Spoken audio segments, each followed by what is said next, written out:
Hey everybody, it's Rockula, and welcome back to Rockula Retrospective. It's day 28 of my VEDA series, 30 Bands in 30 Days. VEDA stands for Vlog Every Day in April, and today's band is The Who. Of all the bands on this list, The Who is the one that I own the least amount of material. I have the Greatest Hits collection, and I own The Kids Are Alright on DVD. That's it. So why is The Who on this list? The general reason is that they were prototypes for both punk and progressive music, and they were geniuses at branding themselves. The specific reason is Keith Moon, who helped me tap into a part of myself at a moment where I evolved as a musician. I did not take Keith Moon seriously at all when I was younger. All I had really seen of him was the footage of them playing My Generation on the Smothers Brothers show and Keith Moon blowing up his drums. But that's all anyone seemed to ever say about him. He trashed hotels and was a complete madman, but no one ever talked about his drumming. I had heard The Who plenty of times on the radio, but I wasn't listening with the right set of ears. People had always told me to respect John Bonham, not Keith Moon. Then I rented The Kids Are Alright from Nicollet Village Video in Minneapolis and discovered a completely different Keith Moon.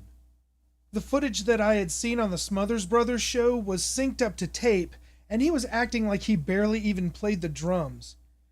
It's almost like he wanted to make sure you knew he wasn't playing the drums.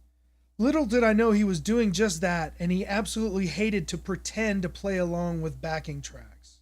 I bought the book Moon by Tony Fletcher and quickly started to identify with this hyper kid who didn't realize how much at odds he was with the real world. I could see myself in him as his explosive energy got him into trouble as a kid until he discovered the drums. But the thing that struck me the most is how it helped shed more light on how Keith Moon was killed by the rock and roll fairy tale. I started to realize it could have killed me too. The fame, notoriety, money, and complete lack of responsibility turned a mischievous kid into a fat, bloated caricature of a rock star. But on a more positive note, Keith Moon taught me a very important lesson about the drums, and it had nothing to do with technique. Keith Moon taught me how to take up space on the drums in a way that I had not explored before, and it also unlocked a more emotional style of playing that I would employ as I formed autonomy. Up until this point, my cymbals were relegated to singular jobs. Hi-hats and rides were for rhythms, and crashes were for crashing. I had a 22-inch ping ride and never conceived that you could play it with anything but the tip of a stick. Keith Moon was playing rhythms on the edge of ride cymbals like a crash. It was creating this enormous wash that took up a great deal of space. I don't know why it took me so long to figure it out, but now I understood the concept of a crash ride. The consequential lesson from this was that it opened the door for me to develop a style that was based more on emotion than my previous drumming styles. He attacked his drums with a mixture of rage and happiness. The other thing that I respected about The Who was Pete Townshend's progressive attitude. Pete Townshend also explored electronics as a means of both rhythm and melody at the same time.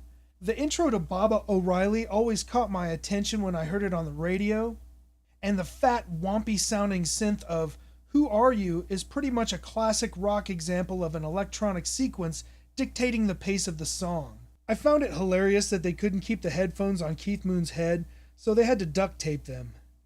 Keith Moon taught me how to use volume and texture to convey emotion. The Who is one of those kind of bands that cannot be imitated because they are a singular entity. What are your thoughts on The Who?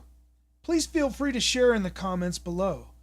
I'd also appreciate it if you liked, subscribed, and shared. Thanks for watching my VEDA series 30 Bands in 30 Days. Tomorrow is day 29 and the artist is Frank Zappa. I'm Rockula, and this is Rockula Retrospective.